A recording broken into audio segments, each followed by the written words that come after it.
안녕하세요. 불필요한 건 싹둑, 필요한 것만 딱 알려드리는 보험 디자이너입니다. 오늘은 많은 분들이 궁금해하시는 3대 질병 보험에 대해서 이야기해 보려고 합니다. 바로 암, 뇌혈관 질환, 심장 질환 이 세 가지인데요.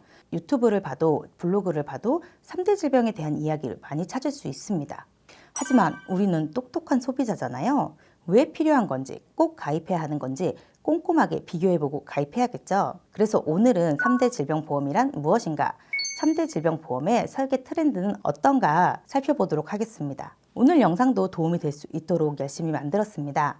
영상 시작하기 전에 좋아요, 구독 꼭 눌러주세요. 본 광고는 손해보험 광고 심의 기준을 준수하였으며 유효기간은 심의일로부터 1년입니다. 3대 질병보험 왜 준비해야 될까요? 앞서 말씀드린 것처럼 3대 질병이라고 하는 건 암, 뇌혈관 질환, 심장 질환 이 세 가지를 말하는데요. 줄여서 암내심이라고 하기도 합니다. 2023년도 사망 원인 통계 자료를 보면 이 세 가지의 질환이 모두 사망 원인 1위에서 4위 안에 들어가 있습니다. 보험은 감당하기 힘들 수 있는 미래를 일어나지 않았을 때 미리 저렴하게 준비하는 것입니다. 그러니 3대 질병은 보험으로 반드시 준비해야 할 리스크라고 할 수 있습니다. 여러분 혹시 독감보험, 수족구 보험이라고 들어보셨나요? 독감에 진단되면 가입금액을 지급하고 수족구에 진단이 됐을 때 가입금액을 지급하는 보험입니다. 독감에 진단돼서 약을 처방받는데 가정경제가 흔들렸다고 생각을 하시나요? 그렇지 않을 겁니다.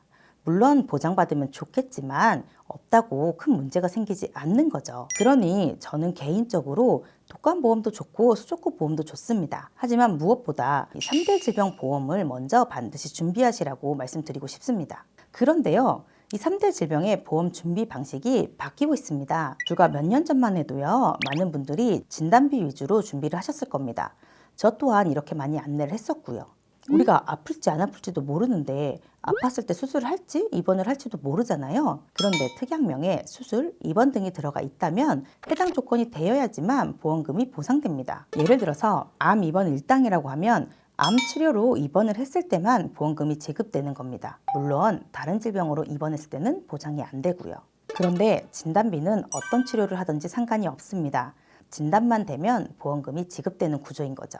그래서 받을 수 있는 조건이 가장 폭넓다고 생각해서 많이 추천했는데요. 요즘은 어떻게 달라졌는지 확인해 보겠습니다. 예를 들어 40세 남성 기준으로 암 진단비 3천만 원, 뇌혈관 진단비 1천만 원, 허혈심장 진단비 1천만 원 이렇게 넣으면요. 보험료가 약 6만 5천 원대가 나옵니다. 하지만 이렇게 준비하면요. 기존에 보험이 없는 분들에게는 보장이 부족할 수 있습니다. 왜 부족하냐면 진단비는 최초 1회만 받고 끝이 납니다. 추가적인 보장이 없는 거죠. 만약 내가 암 진단비로 보장받고 보험은 끝났는데 2년 혹은 3년 이상 치료가 유지된다고 생각해보면 보장이 부족하다고 느낄 수 있게 되는 거죠. 그리고 이미 보험이 있으신 분들이 이렇게 추가한다면 보험료가 부담스러울 수 있습니다. 기존에 납입하고 있는 보험료가 10만 원이라고 가정해 보면요. 추가로 6만 5천 원 가량이 늘어나는 셈이죠. 합산하면 월 보험료가 16만 5천 원이 넘어가게 되는 겁니다. 만만치 않은 금액이죠. 사실 적은 금액이 아닌데도 여기에 장기적인 치료는 대비가 안 되고요. 그래서 요즘은 주요 치료비 중심으로 많이 설계를 합니다. 예를 하나 들어보겠습니다. 비급여 암 주요 치료비 3천만 원, 비급여 항암 약물 치료비 3천만 원, 순환계 주요 치료비 1천만 원 이렇게 준비했을 때 보험료는 약 3만 4천 원입니다. 진단비 설계보다 절반 가까이 저렴하죠. 그럼 여기서 중요한 질문이 두 개가 있습니다. 그러면 진단만 되고 치료를 안 받으면 어떻게 되는 거죠? 만약 진단만 되고 치료를 받지 않는다면 보장이 되지 않습니다. 그래서 진단비와 같이 섞어서 설계를 하셔야 되는 거고요. 두 번째는 보험료가 이렇게 싸면 보장이 약한 거 아니야? 라고 생각하실 수 있겠죠. 하지만 아니라고 말씀드릴 수 있습니다. 암 치료에는요, 대표적으로 세 가지 방법이 있습니다. 바로 수술적 치료, 항암 약물 치료, 항암 방사선 치료인데요. 이 세 가지를 암 주요 치료비라고 부릅니다. 암 주요 치료비 특약은 이 치료를 받을 때마다 매년 반복적으로 보장이 됩니다. 반면 진단비는 진단 한 번 받으면 딱 한 번 지급되는 거죠. 이게 바로 진단비와 치료비의 차이입니다. 간혹 그러면 표적 항암 치료는 보장이 안 되는 거 아닌가요? 중입자 치료는 보장이 안 되잖아요. 이렇게 질문을 하시는데요. 그렇지 않습니다. 표적 항암 치료는 항암 약물에 포함이 되고요. 중입자 치료는 항암 방사선에 포함이 됩니다. 치료 방법에서는 가장 넓은 보장 범위를 가지고 있다고 생각해도 괜찮습니다. 그런데 주의해서 보셔야 하는 게 하나 있습니다. 바로 비급여 암 주요 치료비라고 되어 있잖아요. 그럼 급여 치료에서는 보장이 안 되나요? 이렇게 생각하실 수 있는데요. 맞습니다. 급여 치료는 제외되었습니다. 제외시킨 이유가 있는데요. 급여, 비급여를 모두 보장하는 특약도 분명히 있습니다. 하지만 보험료가요, 9만 원을 훌쩍 넘어가게 됩니다. 개인적으로 너무 비싸다고 생각을 하는데요. 또한 많은 분들이 항암 호르몬 치료의 보장을 중요하게 생각하시는데요. 항암 호르몬 치료 있으면 너무나 좋은 보장입니다. 그런데요, 실제 사례를 보면 유방암 환자가 타목시펜이라는 호르몬제를 300일치 처방받아도 본인 부담금은 산정특례 덕분에 5천 원대에 불과하다고 합니다.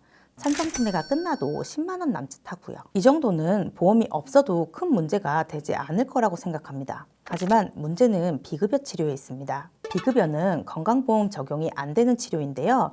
즉 100% 내 돈으로 모든 치료비를 감당해야 되는 것이죠. 예를 들어 예전에는 에너투주라는 표적 항암제를 쓰면요, 환자 본인 부담이 연간 8천만 원이 들었다고 합니다. 연간 내 돈 8천만 원을 써야지 치료받을 수 있었던 건데요. 누군가에게는 연봉보다 높은 금액일 겁니다. 지금은 건강보험이 적용돼서 400만 원대까지 줄었는데요. 하지만 여전히 국가의 비급여 치료는 많이 남아 있습니다. 이런 고액 치료를 대비하려면 바로 비급여 암 주요 치료비, 항암 약물 치료비 특약이 꼭 필요하다고 말씀드리고 싶습니다. 두 개의 특약을 합치면요, 매년 최대 6천만 원의 보장을 받을 수 있습니다. 치료가 길어져서 10년을 받으면 6억까지 보장이 가능하다는 거죠. 그런데도 보험료는 2만 원이 채 안 됩니다. 물론 이런 케이스가 흔할 수도 있고 흔하지 않을 수도 있습니다. 하지만 저렴한 금액에 이렇게 큰 리스크를 대비하는 것이 보험이 아닐까 생각합니다. 뇌와 심장 쪽은 순환계 주요 치료비를 준비하는데요. 대표적으로 보장하는 건 혈전용해 치료, 수술, 중환자실입니다. 이 치료들이 뇌혈관이나 심혈관 쪽에 문제가 생겼을 때 실제로 받는 치료인지 자료를 조금 찾아봤습니다. 서울 아산병원 뇌졸중 센터 자료에 따르면 뇌혈관이 막혀 혈류가 차단되면 뇌 조직은 불과 몇 시간 내에 돌이킬 수 없는 손상이 오므로 수시간 이내에, 즉 골든타임 이내에 막힌 혈관에 혈전 용해제를 투여함으로써 혈관을 막고 있는 혈전을 녹여 뇌혈류를 재개시켜야 한다고 되어 있습니다. 그리고 이 혈전 용해제는 아직까지 가장 뛰어난 효과를 보이고 있는 치료라고 이야기하고 있고요. 뇌동맥이 심하게 좁아진 경우 약물요법으로만 뇌졸중 재발을 막는데 역부족일 수 있으니 협작 정도 및 양상에 따라서 혈관을 넓혀주는 스텐트 삽입술이나 동맥 경화 자체를 없애주는 경동맥 내막 절제술을 시행한다고 하고 있습니다. 정리하면 뇌혈관이 막히면 막힌 혈전을 녹이는 혈전 용해제를 투여하거나 혈전을 제거하는 수술 또는 혈관을 넓혀주는 수술을 한다는 겁니다. 협심증 또한 병의 정도가 경미하다면 약물 치료로 가능하지만요. 근래에는 환자의 증상을 조기에 완화하고 재발을 막기 위해 많은 경우에 간상동맥 중재술을 한다고 되어 있습니다. 결국 뇌경색이나 협심증 같은 순환계 질환이 발생하면 혈전 용해제를 사용하여 혈전을 녹이거나 안 되면 혈전 제거술이나 스텐트 삽입술 등 수술적 치료를 진행한다고 보시면 되는데요. 이러한 치료를 받은 후에 중환자실로 옮겨졌다고 한다면요. 이 순환계 주요 치료비에서 이야기하는 혈전 용해 치료, 수술, 중환자실 치료를 전부 시행했다고 할 수 있습니다. 제 생각이지만요. 순환계 치료 보험을 만들 때 정말 현실적인 보험을 만들고자 다짐했던 것 같습니다. 실제 치료 패턴과 보장이 잘 맞아 떨어지거든요. 특히 중환자실 치료비를 넣었다는 게 저는 정말 대단하다고 생각을 합니다. 중환자실 특약은 따로 가입할 수 있습니다. 일반적으로 20만 원 정도로 판매를 하고요. 일부 회사에서는 50만 원까지 판매를 하기도 합니다. 제가 청구를 진행하다 보면 이렇게 큰 수술을 받은 뒤에는 중환자실에 하루 이틀 정도 있다가 일반 병실로 옮기는 경우를 보게 됩니다. 정말 큰 위험에서 크게 대비해 주겠다는 노력이 보이는 부분이라고 생각하는데요. 이렇게 좋은 특약이라고 해도 의문이 하나 생길 수 있습니다. 이런 이유 때문에 순환계 치료비를 선택해야 할까요? 각각 가입하는 것보다 순환계 주요 치료비로 가입하는 것이 보험료가 더 저렴합니다. 보험료를 보면서 말씀드리면요. 뇌심장수술, 혈전 용해 치료 특약을 각각 설계하면요. 40세 남자 기준으로 16,500원입니다. 그런데 순환계 질환 치료를 준비하면 14,850원이죠. 저렴하면서 놓치는 보장이 없습니다. 특히 중환자실 치료까지 보장을 해주는데 순환계 치료비를 선택 안 할 이유가 없겠죠. 각 연령대의 보험료도 확인해 보면요. 30세 남자 기준으로 약 25,800원, 60세 남자는 약 57,800원입니다. 여성분들은요, 전 연령대에서 2, 3만 원대로 준비하실 수 있고요.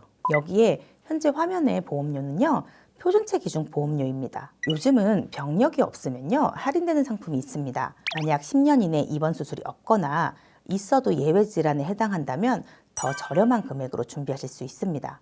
내 병력이 표준체 기준인지 건강체 기준인지 궁금하신 분들은요, 카카오톡에 보험 디자이너를 검색하셔서 채팅 남겨주시면 제가 체크해 드리겠습니다. 자, 오늘 영상 마지막으로 정리해 보겠습니다. 진단비는 한 번만 지급됩니다. 주요 치료비는 치료 때마다 반복적으로 지급을 받을 수 있습니다. 그리고 비급여 치료를 대비하기에 특히 효과적입니다. 따라서 보험을 새로 가입하시는 분들은 진단비와 치료비를 같이 섞어서 설계하시고요. 이미 진단비가 있으신 분들은 보완용으로 3대 주요 치료비 특약을 추가하시는 걸 추천드립니다.